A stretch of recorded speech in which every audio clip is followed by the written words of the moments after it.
सर्दी आणि याच्यामुळे अंगदुखी झाली होती. सो मी विचार करत होते डॉक्टरकडे जावं का. तर यावेळेला डॉक्टर असतात, नंबर असतात, उशीर होईल का, या सगळ्या गडबडीमध्ये ते राहून गेलं आणि मी विसरून गेले की 8:30 वाजलेत.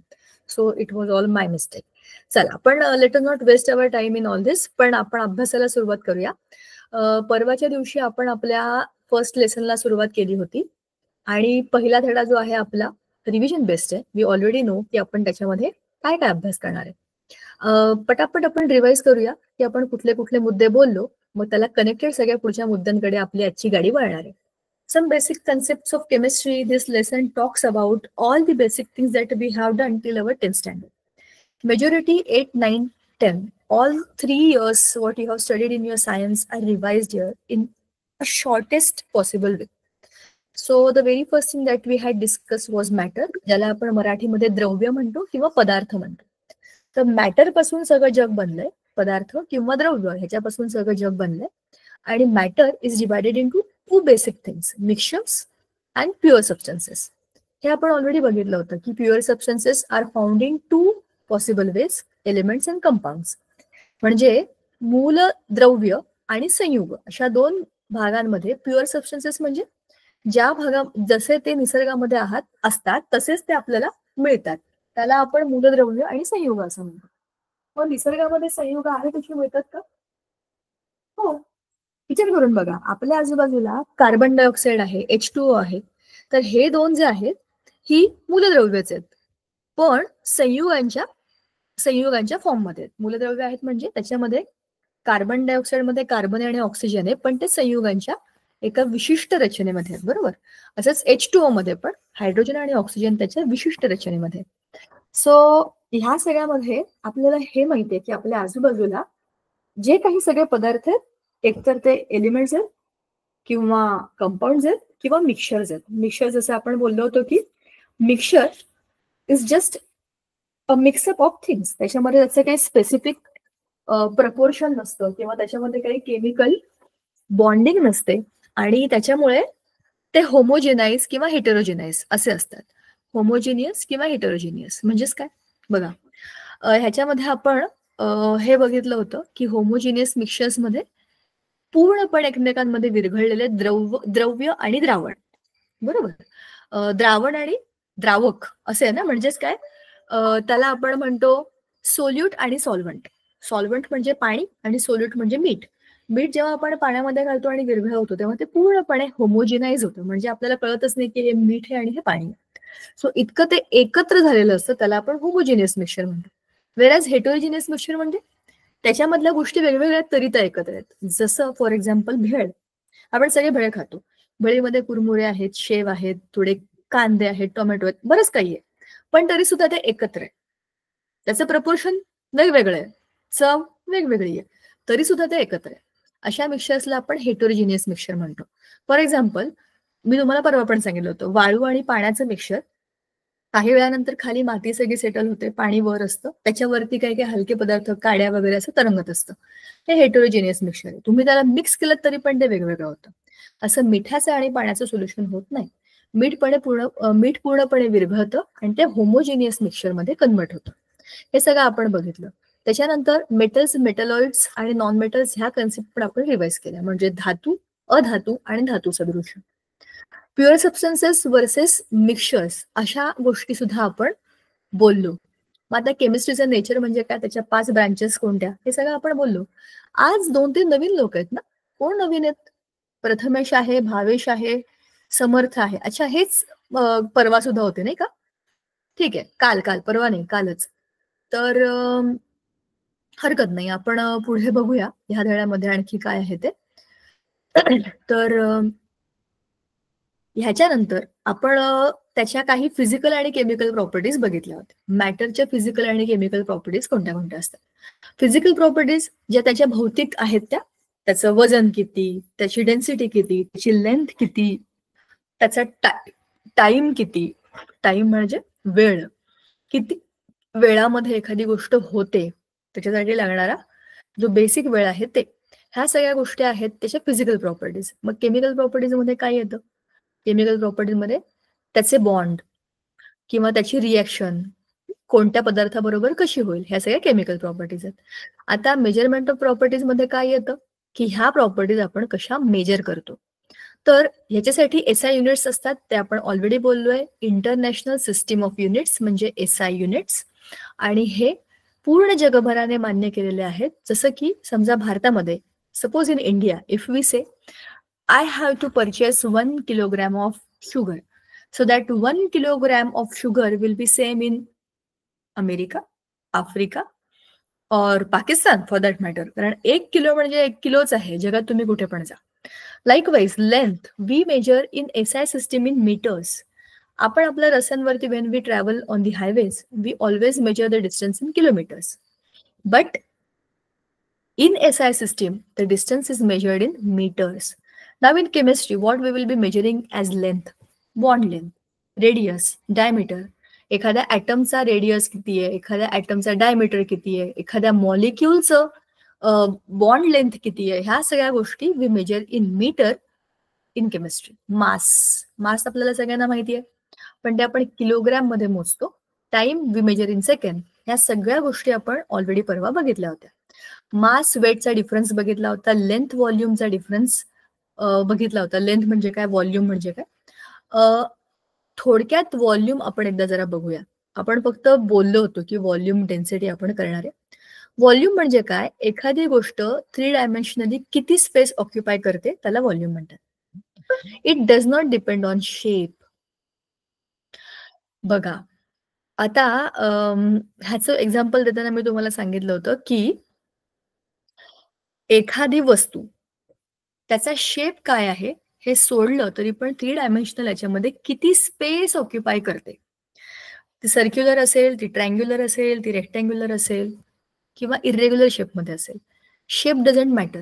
What matters it's 3 dimensional occupancy. त्याने काय किती ऑक्युपाय केले, किती त्याची ऑक्युपन्सी आहे स्पेसमध्ये. आपण जेव्हा बघा आता let me show you the diagram given down here. See here, ह्याच्यामध्ये काय दिलंय, लिटर आणि SI unit of volume. Simple आहे बघा. आता एक एक ठोकळा जो आहे ना यातला, हा 1 सेंटीमीटर 1 सेंटीमीटर. आपण हे मोजूया किती आहेत. 1 2 3 4 5 6 7 8 9 10. हे 10 आडवे आहेत बरं का. आणि उभे बघा 1 2 3 4 5 6 7 8 9 10. 10 गुणिले 10 किती होतात सांगा रे जरा.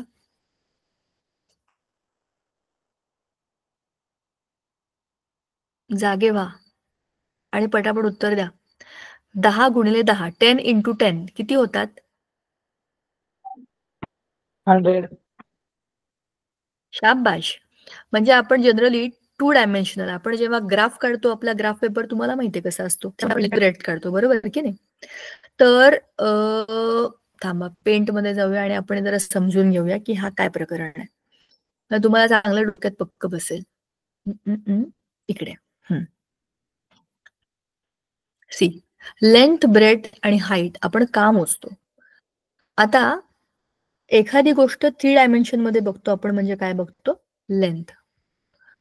ही त्याची हाईट आहे, ही त्याची लेंथ आहे. आणि एक थर्ड आहे, ते काय आहे, ब्रेथ. ठीक आहे, असं. आता हे काय आहे, असं समजून घेऊया बघा. हा, अरे हा आपला अँगल चुकला का, थांबा जरा. आपण वी विल इरेज दिस आणि आपल्याला 90 डिग्रीज मध्ये आणूयात. लेट्स असंच करूया आपण, एक एक एक एक करत जाऊ म्हणजे आपल्याला सोपं जाईल. बघा हा 90 डिग्री आहे बरोबर. हा आपला नॉर्मल ग्राफ आहे. 0 पासून सुरू होतो, एक्स आणि वाय ऍक्सिस. तुम्हाला माहिती आहे ना, तुम्ही हे केलंय, शुअरली केलंय मॅथ्स मध्ये. This is 0, this is X and that is Y. हे झाले आपले 2 डायमेन्शनल सगळे ऑब्जेक्ट्स. पण याच्यामध्ये जेव्हा आपण एक थर्ड ऍक्सिस ऍड करतो, एक्स वाय झेड, तर एक्स वाय झी ह्या 3 ऍक्सिस मध्ये 3 डायमेन्शन मध्ये एखादी गोष्ट कशी फिट होते याच्यावरती की ते 3 डायमेन्शन मध्ये किती स्पेस ऑक्युपाय करते. फॉर एक्झाम्पल, आता मी एक बॉल घेतला, बॉल, आणि हा बॉल मी इथे ठेवला.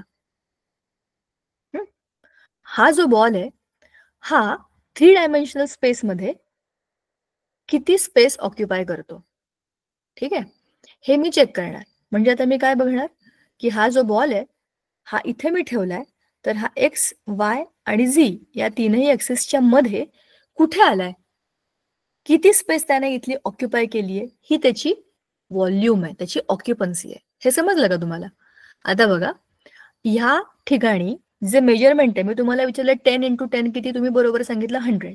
आपण लेंथ आणि ब्रेड्थ कॅल्क्युलेट केली. इकडचे मागचे 10 आपण मोजलेच नाही, हे पण 10 आहेत. मग 10x10x10, when you will multiply 10 thrice, you will have 1000 centimeter cube, जो की आहे व्हॉल्यूम. मग volume is measured into 1000 centimetre cube ideally SI system मध्ये. तर व्हॉल्यूम म्हणजे काय, 1000 सेंटीमीटर क्यूब म्हणजे 1000 मिलीलिटर, म्हणजेच 1 लिटर. आपण 1 लिटर दूध घेतो म्हणजे काय करतो आपण, 1000 सेंटीमीटर क्यूब एवढं दूध घेतो, म्हणजेच 1000 मिलीलिटर एवढं दूध घेतो.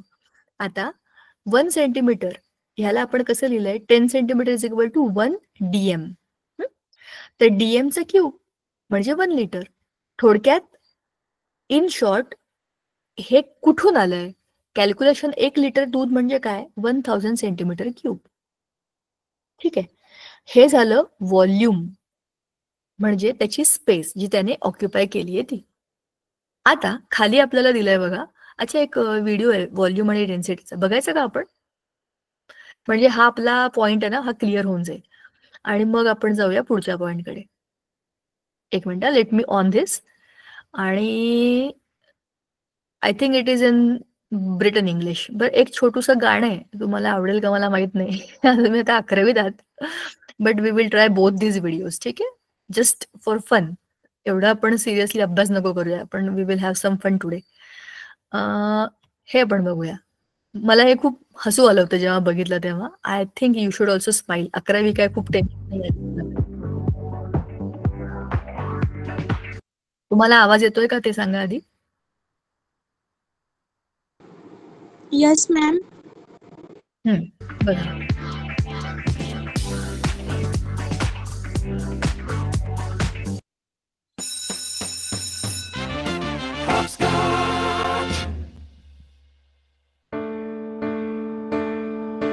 Every object on this earth, every substance that you see can be described and measured by physical properties like hardness, color, or malleability, odor, length, or temperature, or these magic three.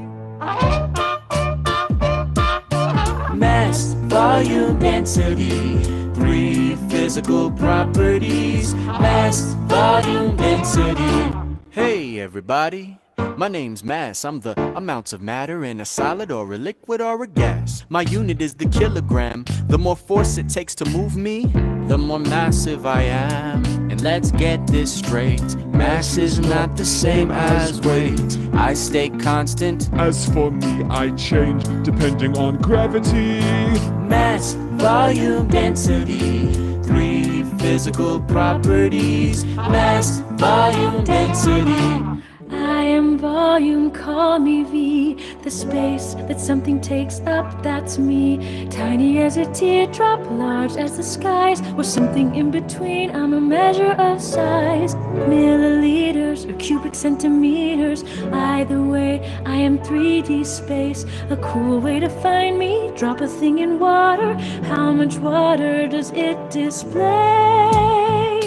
Mass, volume, density, three physical properties. Mass, volume, And finally, density, I'm density. How tightly packed your molecules are, like people in a subway car. Are they close or are they far? Density, I'm density. Does something float in the air or sea? If the object has less density, it floats. Buoyancy. Maybe I have buoyancy. what's our connection? Excellent question. We are related like a family. If you know two of us, you can find the other. D equals M divided by V. Yeah, D equals M divided by V. Mass, volume, density. Three physical properties. Mass, volume, density.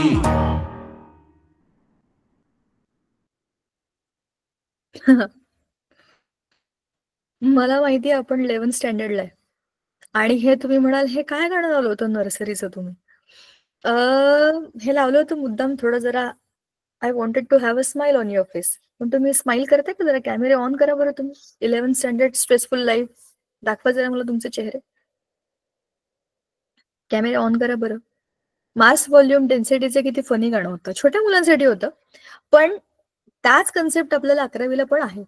मग आहेत तर आपण त्या हसत खेळत का नाही शिकायच्या. मास व्हॉल्यूम डेन्सिटी ऑलरेडी आपण मास आणि व्हॉल्यूम बघितले. डेन्सिटी म्हणजे काय? डेन्सिटी म्हणजे काय सांगा बरं. बघितलं ना गाण्यामध्ये एवढं हसून हसून त्याने सांगितलंय मास व्हॉल्यूम डेन्सिटी. सांगा तुम्हाला काय कळलं. सिंपल आहे बघा. मास आणि volume. Mass is the inner thing. त्याचं जे काही वेट आहे ते मास आहे. व्हॉल्यूम म्हणजे 3D स्पेसमध्ये त्यांनी जी काही जागा ऑक्युपाय केली आहे ते व्हॉल्यूम आहे. डेन्सिटी म्हणजे ते किती डेन्सली पॅक्ड आहे. फॉर एक्झाम्पल एक दगड आपण घेतला आणि एक लाकडाचा क्यूब आपण घेतला आणि दोन्ही पाण्यात टाकले तर जी डेन्स वस्तू आहे जी जास्त डेन्सली पॅक्ड आहे ज्याच्यामध्ये खूप मॅटर डेन्सली पॅक्ड आहे ते खाली बुडणार. जे कमी डेन्स आहे ते तरंगणार. सो फ्लोटिंग आणि सिंकिंग या कन्सेप्ट ज्या आहेत त्या आपल्या डेन्सिटीवर अवलंबून असतात. आता तुम्हाला एक छोटासा एक्सपेरिमेंट मी करायला सांगणार. तुमचा होमवर्क आहे. तुम्ही करून बघायचं आणि मला सांगायचं. एक ग्लास घ्यायचा. काचेचा घ्या प्लास्टिकचा घ्या. तुम्हाला आरपार दिसलं पाहिजे असा ग्लास घ्या आणि त्या ग्लासमध्ये तुम्ही काय टाका. एखादी हलकी वस्तू जी तरंगते. नाही एखादी अशी वस्तू जी बुडते. फॉर एक्झाम्पल इरेझर घ्या. इरेझर घेऊन बघा ते तुमचं नक्की बुडणार. तर ते तुम्ही त्याच्यात टाका आणि ते बुडते की नाही बघा. आता त्याच ग्लासमध्ये चांगले 5-6 चमचे मीठ टाका. Add salt into that water and stir it well. आणि ते एकदम असं चांगलं होमोजिनाइज मिक्सचर झालं की पुन्हा तुमचा इरेझर त्याच्यामध्ये टाकून बघा आणि याचा व्हिडिओ काढा आणि आपल्या ग्रुपवर टाका म्हणजे मला समजेल की तुम्ही काय प्रयोग केलाय. The example is very simple. You have to take a glass, add some water and just put your eraser into that water and see what happens. It should go down because it is made up of rubber. It is slightly heavy. It settles down. So in that same water now you have to add 5-6 spoons of salt. आईला विचारून करा नाही तर माझ्यावर येईल मीठ वाया घालवलं म्हणून. That is your experiment. Take some amount of good amount of salt, add into the water, mix it well. Let it be a homogeneous solution. Just now what we have seen is homogeneous is completely mixed solution. So ते solution तुमचं तयार झालं की त्याच्यामध्ये again you add the eraser. When the eraser is down there now what you have to observe काय होतंय त्या इरेझरला. खाली जाऊन बसतंय का आणखी काय होतंय आणि असं का होतं ते आपण पुढच्या वेळेला डिस्कस करू. See this is your homework. You have to complete it. Now different kinds of glasswares are use to measure the volume of liquids and solutions. For example graduated cylinder, burette, pipette etcetera. Why it is given to you. Now you will be going to the lab. 11th standard is the practical, more of practical learning of the chemistry concepts. So till your 10th standard, you just have basic experiments. From your 11th onward, you will be doing more practical, more intense experiments of chemistry. You must be knowing all these instruments, all these apparatus in your science lab, but specifically to revise them and have some different experiments, you should have the knowledge of their names. This is the measuring cylinder. त्याच्यामध्ये आपण major करतो. There are types of them. छोटे, medium, मोठे. 100 ml चे असतात, 250 असतात आणि त्याच्याहून मोठे पण असतात. काचेचे पण असतात, प्लास्टिकचे पण असतात. There are variety of them. Then there is pipette. Pipette ही अशीच असते म्हणजे सेंट्रल थोडासा पार्ट असं थोडासा फुगलेला असतो वरती आणि खाली आणि ह्या काचेच्या असतात. पिपेट्स 25 ml च्या 10 ml च्या अशा असतात. तर त्याच्यामध्ये आपल्याला जे काही सोल्युशन घ्यायचंय त्याला आपल्याला सक करायचं आणि बोटाने टुपूक दाबायचं म्हणजे त्याच्यामध्ये ते अडकतं. केक कसं करायचं. तिथे एक वरती मार्क असतो त्याला मिनिस्कस म्हणतात. ठीक आहे. ते ती जी लेवल आहे तिथपर्यंत तुमचं सोल्युशन आलं की समजायचं की तुम्ही तेवढं सोल्युशन घेतलं. त्याचं कॅलिब्रेशनच तसं असतं की इट इज मेजर्ड अकॉर्डिंगली. त्या लेवलपर्यंत तुम्ही आलं की तुम्ही 25 ml घेतलं, 10 ml घेतलं अशी ती पिपेट बनलेली असते. केअरफुली हँडल करायची. तिसरं असतं ब्युरेट. ब्युरेट ही अशी गोष्ट आहे ज्याच्यामध्ये सोल्युशन वरती लटकवलेलं असतं, त्याला खाली छोटा नळ असतो, तुम्ही ऑन ऑफ करू शकता आणि त्याला खाली फ्लास्क मध्ये घेऊ शकता. This apparatus is use for titration experiments. वरून तुम्ही काहीतरी टाकताय, खाली जमा करताय, त्याला मिक्स करताय आणि मेजर करताय तुम्ही किती किती सोल्युशन टाकलं. ह्याच्याकरता स्पेशली बनलेलं असतं ब्युरेट. 50 ml ची असते, मोस्टली 25 ml ची पण असते, depending on the experiments that you are doing. आणि काचेची असते. तिसरं असतं व्हॉल्युमेट्रिक फ्लास्क. व्हॉल्युमेट्रिक फ्लास्क मध्ये तुम्ही एखादं सोल्युशन, समजा HCl घेतलं, स्ट्रॉंग ऍसिड घेतलं 10 ml आणि तुम्हाला त्याला बनवायचंय 250 ml. तर 250 ml पर्यंत तुम्हाला त्याला आणायला तिथे एक मार्किंग असतं बघा, heirs again a marking, calibration म्हणतात त्याला मार्किंगला. तिथपर्यंत तुम्ही पाणी घालायचं, त्याला हळूहळू मिक्स करायचं, झाकण लावायचं and you should keep it ready. The thing is all the instruments or all the apparatus that you will be handling into your chemistry lab have the markings. Even the beakers, 10 ml पासून ते 250-500 ml पर्यंतचे beaker असतात, small to medium to large size, and most of them are made up of glassware. This is all made up of borosilicate, special type of glass which doesn't break easily, but still it's a glass. So the most important thing to know when you enter into the lab is clean your hands. Do not touch the things unnecessarily without asking or taking permission, because you never know what is there in which solution, right? Or what is kept in which container.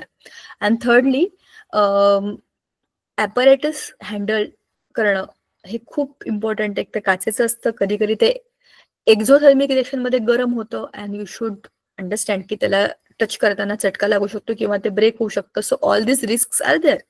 हे काही भयंकर नाहीये, पण care is important.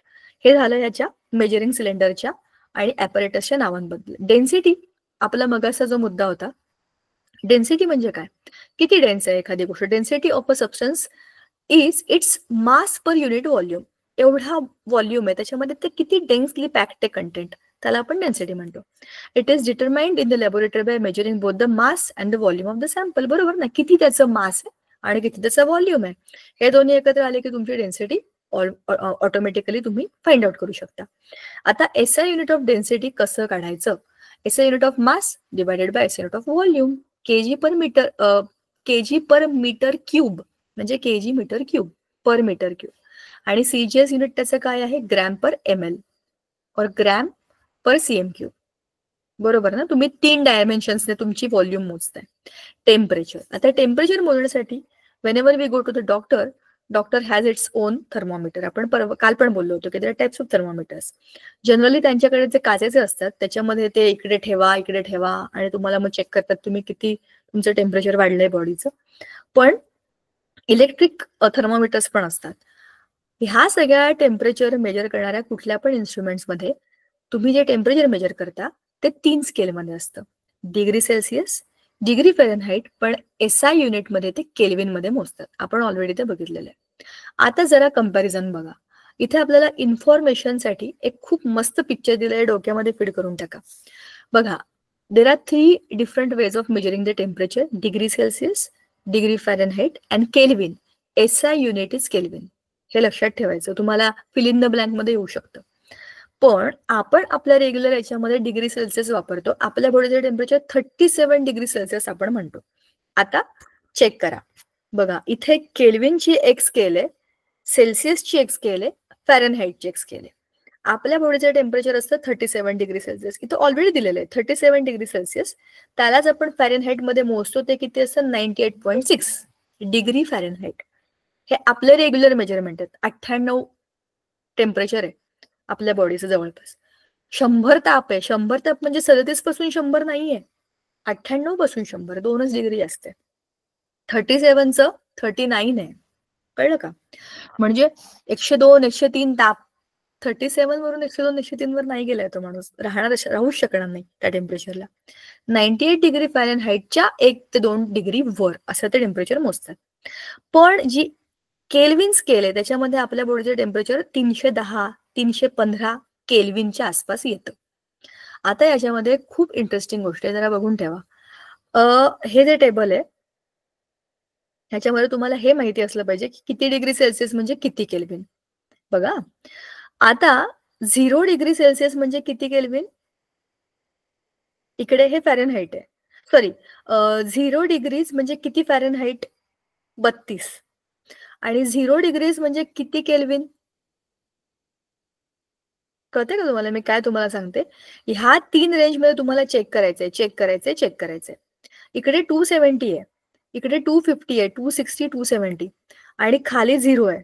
तर ह्या 0चं आणि या 0चं match होणार नाहीये, कारण की हा फॅरेनहाईट डिग्रीज पेक्षा मोठा आहे आणि केल्विन हा वेगळाच आहे. आता केल्विन कुठे मोजतात आणि का मोजतात बघा. आपले जे जनरल, तुम्हाला हा प्रश्न पडला का केल्विन का आला? सगळ्यात पहिली गोष्ट तर ही आहे की आपलं जे टेम्परेचर आपण मोजतो हे 0 पासून मोजतो डिग्री सेल्सिअस मध्ये. डिग्री फॅरेनहाईट मध्ये तर थोडंसं आपण अलीकडे पलीकडे मोजतो, पण ते पण 0 पासूनच जनरली मोजतो आपण. पण एक्सपेरिमेंट करताना तुमच्या एक्सपेरिमेंटचं टेम्परेचर 0च्या खाली असतं, खूपदा मायनस मध्ये असतं, खूप थंड टेम्परेचरमध्ये तुम्ही एक्सपेरिमेंट करता. मग 0ची स्केल तुम्ही इतकी खाली खाली खाली नेण्याच्या ऐवजी एक वेगळीच स्केल आहे जी केल्विन आहे, जिची सुरुवातच खूप थंडीमध्ये आहे. -273.15 डिग्री सेल्सिअस म्हणजे 0 केल्विन आहे. म्हणजे ह्या टेम्परेचरला तुमची केल्विनचं स्केल सुरू होते. ठीक आहे ना? म्हणजे जेव्हा 0 डिग्री असतं तेव्हा केल्विन मध्ये +273 असतं. 273 डिग्री सेल्सिअसला पाणी उकळलं की आपण काय म्हणू? 273 डिग्री सेल्सिअसला जेव्हा पाणी उकळलं आपण म्हणू 273 केल्विनला पाणी उकळलं की 0 डिग्री म्हणजे 0 टेम्परेचर. म्हणजे आपलं रेग्युलर थंड पाणी, बर्फाचं पाणी, पण तेव्हा ते केल्विन मध्ये किती असतं? 273 त्याचं टेम्परेचर असतं. तुम्हाला समजते का मी काय बोलते, का मी एकटीच बोलतेय? कळतंय का तुम्हाला? थंड पाणी 0 डिग्रीजचं पाणी ज्याच्यात त्याचं त्याला आपण 0 डिग्री म्हणतो, 0 डिग्री सेल्सिअस. फॅरेनहाईट मध्ये ते किती आहे? 32 डिग्री सेल्सिअस. पण केल्विन मध्ये ते आहे 273 केल्विन. समजलं? म्हणजे 0 ते 273 हा फरक आहे. 0 to 273 कशात फरक आहे? Celsius to Kelvin. हे चित्र ना तुम्ही 2-3 वेळा असं काढा. वरच्या रांगा नका काढू, वरच्या सगळ्या नंबर्स नका काढू. 0 कुठे आहे, वरचा 0 कुठे आहे, आपण मॅच कुठे करतो, आपलं बॉडी टेम्परेचर कुठे, वॉटर फ्रीज होतं ते. आणि हे ना ऍब्सोल्यूट 0 म्हणजे असं टेम्परेचर ज्याच्यामध्ये सगळे मॉलिक्युल स्टॉप होतात, त्यांची मोशन 0 होते. मला माहिती आहे मॉलिक्युल्स एकमेकांवरती आपटापटी करतात, इकडे तिकडे उड्या मारतात, ती सगळी मोशन 0 होते. ती ऍब्सोल्यूट 0 टेम्परेचर म्हणजे 0 केल्विन टेम्परेचर. ठीक आहे? आता हे इक्वेशन आहे, याच्यावरती प्रॉब्लेम येतात. Degree Fahrenheit is equal to 9/5 into degree Celsius plus 32. 32 का? हे 32 त्याचं प्लस करायचंय. 32चा डिफरन्स आहे म्हणून. 9/5 हे कन्व्हर्जन फॅक्टर आहे. तुम्हाला डिग्री फॅरेनहाईट वरून डिग्री सेल्सिअसला येताना डिग्री सेल्सिअसला वेगळं करायचं आणि हे या बाजूला आणायचं. तुम्हाला माहिती आहे. म्हणजेच कसं लेफ्ट साईडचं राईट साईडला, राईट साईडचं लेफ्ट साईडला केलं की ते बॅलन्स होतं, बरोबर ना? आणि केल्विनची स्केल डिग्री सेल्सिअस प्लस 273 आपण वरतीच बघितलं. म्हणजे 0 डिग्री प्लस 273 केलं की तुमचं येईल केल्विन. इथपर्यंत हे आहेत आपले फिजिकल प्रॉपर्टीज. आता खाली आहेत आपले laws of chemical combination. Now see what they are. ज्या काही गोष्टी आपल्या आजूबाजूला आहेत, म्हणजे ज्या काही मॅटरचा आपण अभ्यास करतोय, all the matter in the universe, whenever they combine to form some chemical reaction, there are few laws which these particles follow, which atoms follow, and they combine in those specific laws only. आता laws आधी आले का reactions आधी आल्या? Obviously reactions came first, and when these reactions were studied, it was understood that all the particles, I mean all the atoms, follow some specific rules.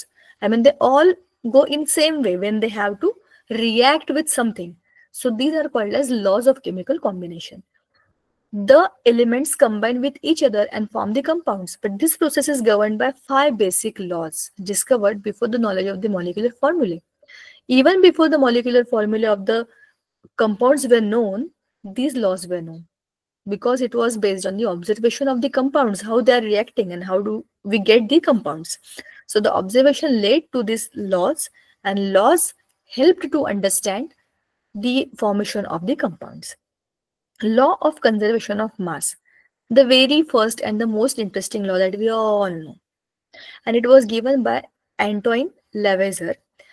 a French scientist, often referred to as father of modern chemistry, and he carefully performed many combustion experiments, namely burning of phosphorus and mercury, both in the presence of air. And both resulted in an increase in weight. After several experiments, he found that the weight gained by the phosphorus was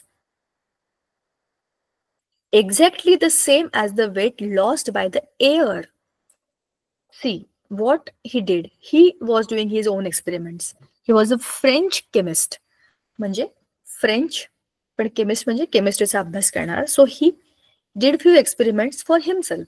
What he did, he selected two elements, phosphorus and mercury, and he burnt them in presence of air. How? एका taste tube मध्ये तुम्ही त्याचं आधी वजन करणार. Taste tube मध्ये तुम्ही phosphorus टाकणार, समजा 5 grams of phosphorus in your test tube, and you are burning that on the flame. तर त्याचं तुम्ही ऑलरेडी वजन केलंय बिफोर. फॉस्फरस ऑक्साईड बनल्यानंतर त्याचं तुम्ही वजन करणार after. So now you have before and after weights of the things kept into the test tube. And what is the observation is the weight gain is same. First of all, there were two things, reactants, phosphorus and air. Phosphorus and air, suppose A plus B is the weight. And after the combustion, phosphorus plus air made phosphorus oxides plus some part of air, which is left behind. Everything is not reacting with the phosphorus. So, in short, we can write this as one sec. So,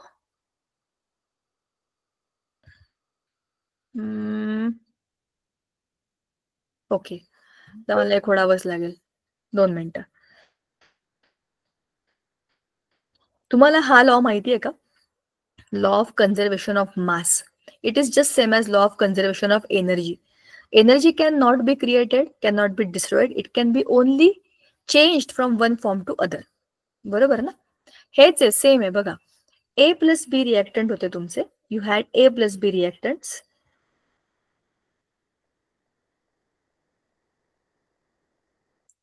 ह्याच्यामध्ये तुमचा होता phosphorus plus air. Air plus phosphorus असं घेऊया आपण. A is air, P is phosphorus. And you are heating them. Why? Because you are performing the burning experiments, right? So when you are burning these two elements together, you are getting C plus D, some products, right? So what is the observation? Weight of these two is equal to weight of these two. Mass is nothing but their own mass. So mass is consistent. Reactants में जितना है, products में भी उतना ही है. That is law of conservation of mass. Simple, na? Let's read it again. So what he found in his experiment was the same. See, total mass of reactants is equal to total mass of products. That's what we have written here. A plus B, C plus D. A plus P, म्हणजे air plus phosphorus is equal to C plus D.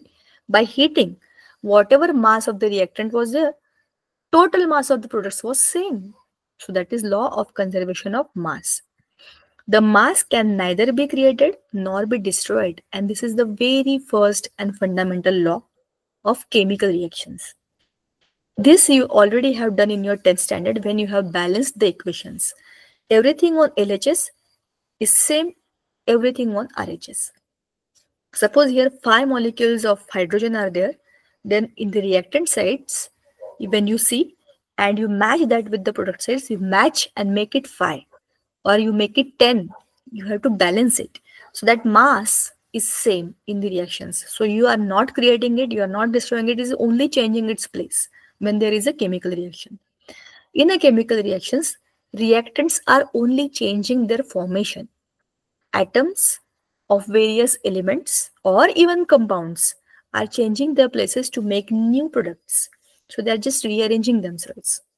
Right? So you are not making something out of it. You are only rearranging them. You are not creating, you are not destroying. They are doing their own things. Second is law of definite proportions. Now, this is an important law. Understand it very well. Very, very well. See, law of definite proportion. In simple words, just one sec. Let me minimize this because I need to cross check. Okay, Law of definite proportion was there in your 10th standard thing, I think. So definite proportions simple. What is the formula of carbon dioxide? Tell me, how do we write carbon dioxide? Carbon dioxide कसं लिहितो आपण? Chemical formula काय त्याचा?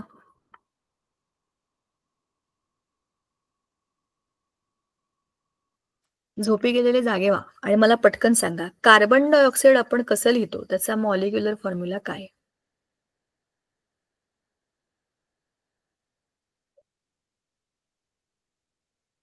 मी एकटीच बोलतेय का इकडे? तुम्ही आहात ना? Meeting is on. हा, चला पटपट सांगा, कार्बन डायऑक्साइड कसं लिहितो आपण? Deepika, this is alarming that we are taking time to answer the formula of carbon dioxide, then their foundation is very weak. Yeah. एक बार इसको स्टॉप करके नॉर्मली कॉन्वर्सेशन करो, बिकॉज हो सकता है इनको समझ में ही कुछ नहीं आ रहा हो. नहीं, एक्चुअली ये हमारा एक्सपेरिमेंट हमने कल भी किया था. They know the answers but I don't know why they delay. कल भी उन्होंने बहुत टाइम लिया पर सारे के सारे पॉइंट्स करेक्ट बताए बाद में. क्योंकि वो GPT से चेक कर सकते हैं ना, ये गूगल से चेक कर सकते हैं ना, उधर से आंसर आ सकता है. करेक्ट आहे. चला आपण सोपं काम करूया, बघूया तुम्हाला किती लक्षात आहे. अगर नहीं बेटा, अगर नहीं आता है हम आपकी हेल्प ही करेंगे, आपको जज नहीं करेंगे. और हमें पता होना चाहिए आपको कितना पता है, नहीं तो 2 साल सिर्फ पढ़ोगे और कुछ अचीव नहीं कर पाओगे 2 साल में. अगर अच्छी तरह से पढ़ोगे तो अगर नहीं पता है मैम को बता दो, हम फिर 0 से शुरू करेंगे, फिर से क्लास हो जाएगी, कोई बात नहीं. लेकिन आपको पता होना चाहिए कार्बन डाइऑक्साइड का फॉर्मूला क्या. मैम पूछ रहे हैं, जो भी पूछ रहे हैं उसका जवाब दो. आप लोग हो यहाँ पे या नहीं हो ये बता दो. Correct, at least on your camera so we get some idea. हाँ, तो प्रथमेश पता है आपको? मैम ने जो क्वेश्चन पूछा उसका आंसर नहीं पता तो कोई प्रॉब्लम नहीं बेटा. नो मैम, नहीं आंसर पता. Okay okay. ऑक्सिजनचा फॉर्म्युला माहिती आहे, जे ऑक्सिजन आपण इनहेल करतो, oxygen that is in air. चला सिंपल, कार्बन डायऑक्साइडचा फॉर्म्युला मी तुम्हाला सांगते. Carbon dioxide is CO2. ठीक आहे, CO2 तुम्हाला माहिती असेल. आपण हे फोटोसिंथेसिसच्या रिएक्शन मध्ये लिहितो, आठवलं? कार्बन डायऑक्साइड म्हणतो आपण त्याला, आठवलं आता? चला आता तुम्ही मला मदत करा आणि मला तुम्ही पाण्याचा मॉलिक्युलर फॉर्म्युला सांगा. वॉटर.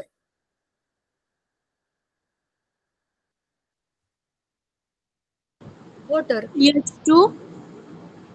करेक्ट. H2 पुढे. H2 बरोबर O आहे. पाणी इज H2O, दॅट इज पाणी, त्याला आपण वॉटर लिहूया. That we all know. H2O. ठीक आहे, इट्स ऑल राईट. हे बघा, हे जेव्हा तुम्ही प्रॅक्टिस कराल ना तेव्हा तुमच्या लक्षात राहील. असं नाहीये की हे सगळं बापरे हे काय चाललंय. हे सगळं आपल्या पुस्तकांमध्येच होतं. आपण त्याला तर रिवाइज करूया आणि समजून घेऊया. तर carbon dioxide is a compound. H2O is also a compound. Y it is a compound बघूया आपण.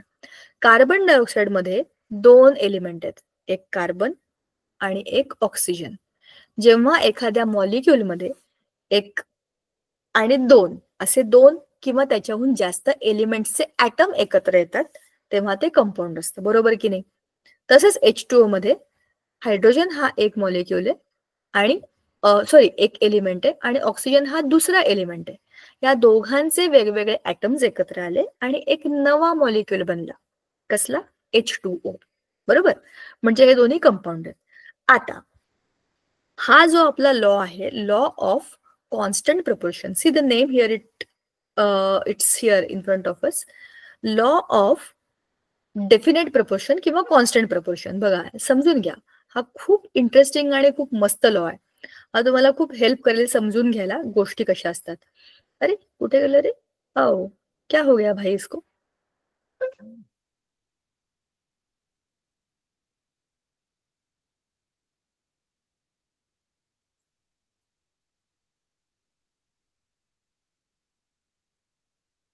इंटरनेट गेलं का माझं?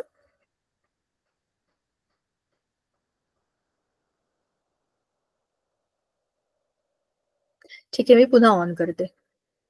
PDF बंद झाली वाटतं. ते तुम्हाला मी दिसतेय ना? ओके, हा, म्हणजे आपली मीटिंग तर ऑन आहे. ऑल राईट, ठीक आहे. बुक ऑन करते परत मी. आय डोंट नो असं का झालं मध्येच. तर H2O म्हणजे जर पाणी किंवा CO2 म्हणजे जर कार्बन डायऑक्साईड असेल तर तुमचा लॉ असं म्हणतो, हा जो लॉ आहे ऑफ डेफिनेट प्रपोर्शन किंवा कॉन्स्टंट प्रपोर्शन, तर तुम्ही H2O मध्ये 2 हायड्रोजन आणि 1 ऑक्सिजन हाच फॉर्म्युला कुठे पण जा कॉन्स्टंट राहणार आहे. ठीक आहे, हा त्याचा अर्थ आहे. चला इकडे आहे ना, येस, चलो आलं पेज पण आलं. मी पुन्हा शेअर करते आणि आपण त्याला समजून पण घेऊया. लेट मी, अच्छा तुम्हाला दिसतंय का शेअरिंग मध्ये? इथे ऑनच आहे बघा. Good, let me take the pen. बघा जाऊ नकोस काय आज.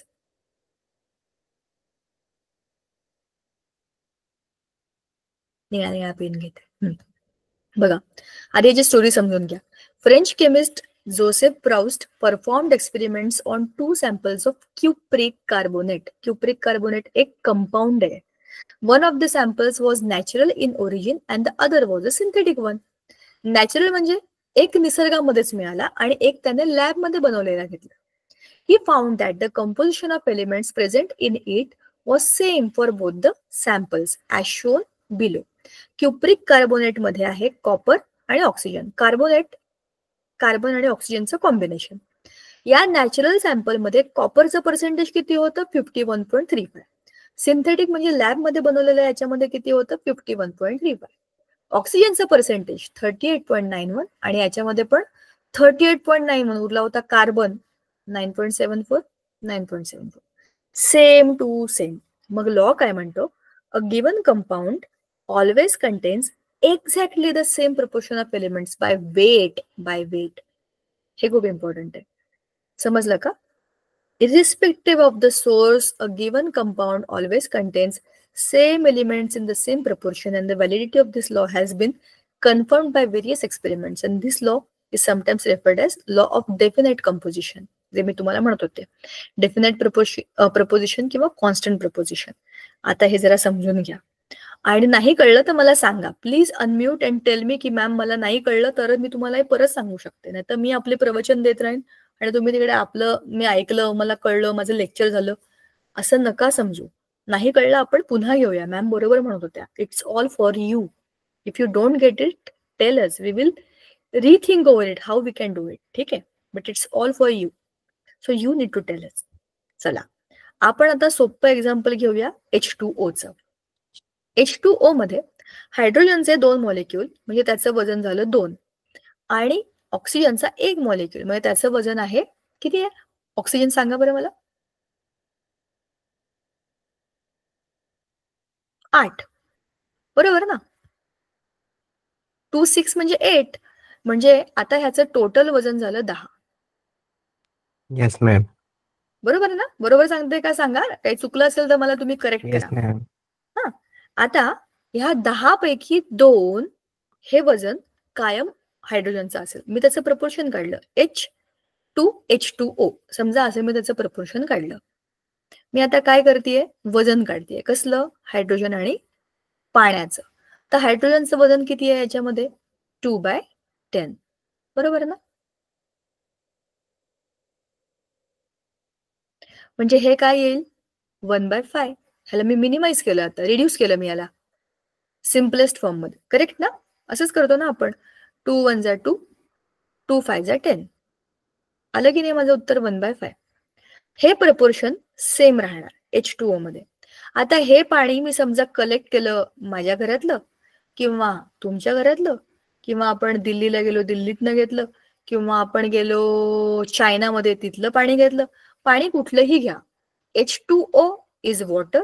In that water 2 molecules of hydrogen, 1 molecule of oxygen. हे फिक्स आहे. त्यांचं वजन फिक्स आहे आणि त्या वजनामधलं प्रपोर्शन पण फिक्स आहे. This is nothing but law of constant proportion. बरोबर? आता ह्याच रूल तुम्ही CO2 ला अप्लाय करू शकता. कार्बन डायऑक्साईड, मी राहते, माझ्या घराच्या आजूबाजूला पोल्युशन नाहीये, इथलं जितकं प्रमाणामधलं CO2 आहे त्याचं प्रपोर्शन त्यातल्या कार्बन आणि ऑक्सिजनचं सेम आहे. समजा मी MIDC एरियामध्ये गेले, तिथे खूप पोल्युशन आहे आणि तिथे खूप सारं CO2 आहे त्या तिथल्या एअर सॅम्पल मध्ये, पण त्या CO2 मधलं पण proportion of carbon and oxygen will be same by weight. समजलं? समजते का आपण काय बोलतोय? वजनाचा हिशेब केला, या वजनामधलं याचं वजन फिक्स राहणार या वजनामधलं कार्बनचं वजन फिक्स राहणार. जसं आपल्या ह्या प्रयोगामध्ये त्या सायंटिस्टने काय केलं, त्याने क्युप्रिक कार्बोनेट घेतलं आणि त्याचं वजन बाय वेट कॅल्क्युलेट केलं पर्सेंटेज. त्याला जे मिळालं ते कॉन्स्टंट होतं. म्हणजेच सगळे एलिमेंट्स एक पर्टिक्युलर त्यांना जो कंपाऊंड बनवायचा असेल तो बनवताना एका विशिष्ट प्रमाणामध्येच एकमेकांना फ्यूज करतात. समजलं? हा होता second law. Third is law of multiple proportion. आता हा एक दुसरा इंटरेस्टिंग लॉ आहे. तुम्ही म्हणा आता हे काय आलं बघा. When two elements A and B form more than one compound, the masses of the element B that combine with the mass of element A are always in the ratio of small whole numbers. हे मी तुम्हाला एकदम सोप्या उदाहरणाने सांगते बघा. हा आता आपण थर्ड लॉ आता आपण इथे लिहूया. कोणता रंग घेऊया रे आपण? हिरवा घेऊया. हिरवा, green. Third colour. Third law, H2O is water. 2 hydrogen आणि 1 ऑक्सिजन ह्याचा जो कंपाऊंड आहे तो आहे पाणी. पण H2O2 इज हायड्रोजन पेरॉक्साइड. समजलं का? हा दुसरा कंपाऊंड आहे आणि ह्यातले रिएक्टंट कोण आहेत? सेमच आहेत. Hydrogen oxygen, hydrogen oxygen. आता बघा हा लॉ काय सांगतो, जेव्हा 2 एलिमेंट्सचे ॲटम्स फ्यूज होतात आणि वेगळे वेगळे असे रिएक्टंट बनवतात, तेव्हा ते त्यांच्या मल्टिपल्स, होल नंबरच्या मल्टिपलमध्ये फ्यूज होतात. बीचे म्हणजे समजा हायड्रोजनला आपण ए नाव दिलं, ए एलिमेंट, आणि ऑक्सिजनला आपण बी नाव दिलं. बरोबर? दोन्हीकडे बघा एचं प्रपोर्शन काय आहे? 2 आहे, सेमच आहे. पण बीचं प्रपोर्शन काय आहे? 1 आणि 2. म्हणजे बी 1:2 अशा प्रपोर्शन मध्ये फ्यूज झाला आणि ते काय आहे? दोन्ही होल नंबर्स. म्हणजे काय आहेत? Multiple of whole numbers. इतका सोपा लॉ. उदाहरण लक्षात ठेवा, लॉ तुम्हाला आपोआप समजेल. पुन्हा दाखवते बघा. लॉ सोपा आहे, समजून घेतला तर त्यात काहीच अवघड नाही. बघा, अरे थांबा, हे मिनिमाइज करून टाकते, आपोआप ते. हा, when 2 elements A and B form more than one compounds, then the masses of elements B that combine with the given mass of A are always in the ratio of small whole numbers. 1:2, 2:3 असा small number repeat होत राहतो. Hydrogen combines with oxygen to form 2 compounds, namely water and hydrogen peroxide. Same example is here in the book. See? So, and second is hydrogen peroxide. आता वजन बघा 2 आणि एका हायड्रोजनचं 6 होतं, तर ऑक्सिजनचं वजन केलंय 16. 16 आणि 2 झाले 18. ए आपण मगाशी चुकीचं घेतलं होतं का? मग आपण त्याचा ॲटॉमिक नंबर घेतला होता का? हायड्रोजन नाही, लेट मी चेक. हो, 2 ग्रॅम आणि 16 ग्रॅम. आपण वजन नाही घेतलं, आपण त्याचा ॲटॉमिक नंबर घेतला याच्यामध्ये. ओके, म्हणून ते चुकलं का आपलं? थांबा, ह्याच्यामध्ये एक करेक्शन आहे, ते आपण नंतर करू. आधी हे समजून घेऊया. 16 ग्रॅम ऑक्सिजनचं वजन आणि 2 ग्रॅम हायड्रोजनचं वजन, कारण हायड्रोजन 1:1च आहे. ऑक्सिजन 16 त्याचं वजन. सॉरी, आपण मगाशी ॲटॉमिक नंबर ऍड केला. वजनामध्ये आपण न्यूट्रॉन आणि प्रोटॉन ऍड करतो की नाही? आपण मगाशी फक्त प्रोटॉन ऍड केले. सो आपण त्याचा ॲटॉमिक नंबर ऍड केला. आपण प्रपोर्शन काढत होतो, त्याच्यामध्ये ते काही चुकीचं नाहीये, पण ते वेटच्या अनुषंगाने नाहीये. आपण वेट घ्यायला पाहिजे होतं, ते आपण करेक्ट करूया. तर याच्यामध्ये आता न्यूट्रॉन आणि प्रोटॉन या दोघांचं वजन जेव्हा आपण घेतो, तर ऑक्सिजनचं वजन येतं 16, ॲटॉमिक मास नंबर. तर हा 16 + 2 इज 18. या 18 आणि हायड्रोजन पेरॉक्साईडचं तुम्ही आता 16चं डबल करा, किती झाले? 32. 32 + 2 झाले 34. आता आपल्याला त्याचा रेशो काढायचा झाला, कसला? 2:18 आणि 2:34. तर काय येणार? 2:18 काय येईल? 1:9. आणि 2:34 काय येईल? 1:17. 14 थांबा, 1:9 येईल. ह्याचं केलं तर काय येईल? 1:17. बरोबर ना? 17 × 34. आता याचं जर आपण रेशो काढला तर हा 16 × 32 म्हणजे 1:2. अशा रेशोमध्ये हा मल्टिपल मध्ये त्याच्याबरोबर फ्यूज झालाय. म्हणजे काय झालंय, त्याने होल नंबरच्या मल्टिपल मध्ये हायड्रोजन बरोबर बॉन्ड करून एक नवा कंपाऊंड बनवला. म्हणजे मगाशी एक्झाम्पल मध्ये, आता ते करेक्शन आपण बघूया. आपण इथे वजन घेतलं होतं 8, हा आपण ऍटॉमिक नंबर घेतला, तर हा 8 न घेता आपण काय घ्यायला पाहिजे होता, 16 घ्यायला पाहिजे होता. मग 16 + 2 होतील आपले 18. मग 2/18 होईल, नॉट 2/10. आय एम सॉरी, आपण एक चूक केली, आपण घेतला ऍटॉमिक नंबर, जो की आपण घ्यायला पाहिजे होता atomic mass number. So the thing is, when we are calculating the things by weight, it should be taken atomic mass number, not just atomic number. And atomic mass number is addition of protons and neutrons. So one small mistake in the addition of weight, आपण फक्त काय केलं, protons घेतले, त्याच्यामधले neutrons add करायला राहून गेले. So it is 2/16. So 2/16 काय येणार आहे, 1:8, 16, बरोबर ना, 1:8. करेक्ट आहे ना. म्हणजे हा रेशो येतो 1:8. मी तोच विचार करत होते, असा रेशो का आला 1:5, पण तो रेशो होता त्याच्या ऍटॉमिक नंबरचा, पण आपण बघतोय ऍटॉमिक मास नंबर. हे प्रपोर्शन बाय वेट फिक्स राहणार आहे, ठीक आहे, ते बाय ऍटॉमिक नंबर होतं. कळलं का तुम्हाला. थोडासा चेंज आहे त्याच्यामध्ये, की आपण त्याच्यामध्ये ऍड केले नंबर ऑफ न्यूट्रॉन्स. तुम्हाला हे कळतंय का मी काय बोलते. आपण 3 लॉ बोललो. Law of conservation of mass. Mass is constant in reactants and products, that you are not reducing, that you are not adding, you are not creating, you are not destroying, it is just constant. ठीक है. दूसरा होता law of constant proportion. In any given compound, the percentage or the ratio of the reactants or the atoms in the reactants is fixed. ठीक है. And law of multiple proportions is when 2 or more reactants or when 2 or more elements come together to form more than one reactant, more than one product, then the second or the other element that acts or that reacts with the first one reacts in the multiples of whole number. म्हणजे 1:2, 2:3 अशा small hole नंबरच्या ratio मध्ये ते एकमेकांना react करतात आणि fuse करतात. हा होता इथपर्यंतचा लॉ. आता पुढचा जो लॉ आहे, गे ल्युसॅक्स लॉ ऑफ गॅशियस व्हॉल्यूम, आणि त्याच्यानंतरचा 5वा जो लॉ आहे, ॲव्होगॅड्रोज लॉ. हे खूप महत्वाचे लॉ आहेत. ह्याच्यानंतर डाल्टन्स ॲटॉमिक थिअरी होईल, आणि मग इन जनरल ह्या धड्याबद्दलचं काही बेसिक सिंपल पण आयसोटोप्स आणि बाकीच्या ज्या कन्सेप्ट आहेत त्याच्याबद्दलची माहिती आहे, ही आपण पुढच्या वेळेला बघूया. सोपे प्रॉब्लेम आहे, त्याच्यामध्ये खूप कठीण प्रॉब्लेम नाही आहेत. दिस वी कॅन सॉल्व इझिली. ठीक आहे. आणि नंतर एकदम डेंजरस गोष्ट आहे, पण ही पूर्ण पुस्तकात आपल्याला येणार आहे. मोलार व्हॉल्यूम, मोलाल व्हॉल्यूम, ह्या सगळ्या गोष्टी याच्यामध्ये सुरुवात होतील आपल्याला. ठीक आहे. कारण आपण मेजरमेंटकडे जाणार, त्याचा आपल्याला एक स्पेशल धडा आहे, मोल्स आणि गॅसेस. हे सगळं आपण we will try to cover in our next session. I think तुम्हाला थोडंफार समजलंय. कळलंय का काही, का नाहीच कळलंय?